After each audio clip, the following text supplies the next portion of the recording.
I'm Rob Hardwick, Sheriff, St. Johns County Sheriff's Office, and standing with me today is Corporal Matt Harding of our training division. Since the kids have been out of school and our administrators have been out of school and school staff, we have been training at Freedom Crossing Academy, Decoy Creek High School, and Bartram Trail High School in active shooter training. With our partnership with the St. Johns County School District, the St. Johns County Fire and Rescue, we have been working every day out here training with our training division to actually get our people more proficient, know the layouts, and get our procedures down, including other techniques and tactics that we actually use. During these scenarios, we do some refresher training on building clearing, hallway clearing, and setting up the daisy chain, and also setting up casualty collection points. Right now, we have everyone through our patrol, detectives, youth resource officers. Coming on your right! We also have fire rescue that is part of it. And we run 3 to 4 scenarios each day. We have live role players acting as students and or victims in these incidences. We even have our role players calling in to the comm center. 911, what is the address of your emergency? So that now these call takers are having to handle these calls and people calling in. Do you have eyes on the shooter currently? We have help on the way. We have law enforcement as well as fire rescue. And trying to give them what it possibly could be like. Suspect still at large. We have RTIC, which is our real-time intelligence center, providing intel through the cameras that are throughout the school, plus SJSO, which we have through the school district. When the SJSO alert comes out, it provides a pinpoint location to give them to be able to look at those cameras.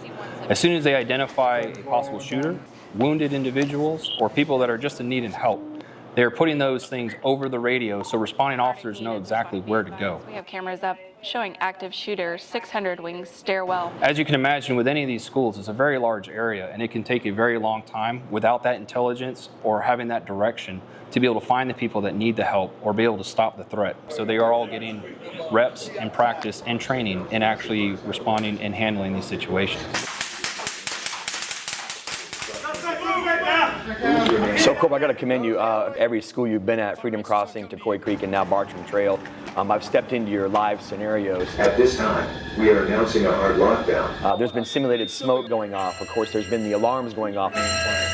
I know it brings the realistic in there, but what does it do for our deputy sheriffs when we're responding? The biggest thing is with having that is trying to make it as realistic as possible, as you said. But also it helps give that stress inoculation, trying to help work through these problems, help making sure that this isn't the first time that they've encountered something like this. Sure. It's trying to build those pathways and also have a plan, having them have developed something or seen something hopefully similar to be able to handle and execute these things and protect and take care of the situation as fast as possible.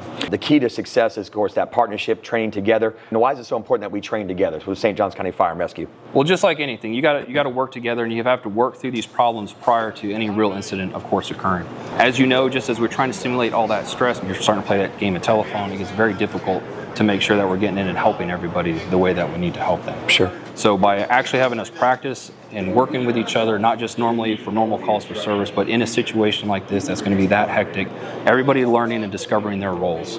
Are we talking fire and rescue as boots on ground as soon as this incident could be still going on? Yes, that is correct. Every fire rescue engine and rescue unit, they all have body armor to be able to come in safely to help start providing aid to the wounded. By them coming in a lot sooner and faster, we can help make sure and save lives. The reason it's so important that we're all doing this now is so that way we can better respond if and when this ever does happen in St. Johns County. So on behalf of the St. Johns County Sheriff's Office, our school year begins on August 12th.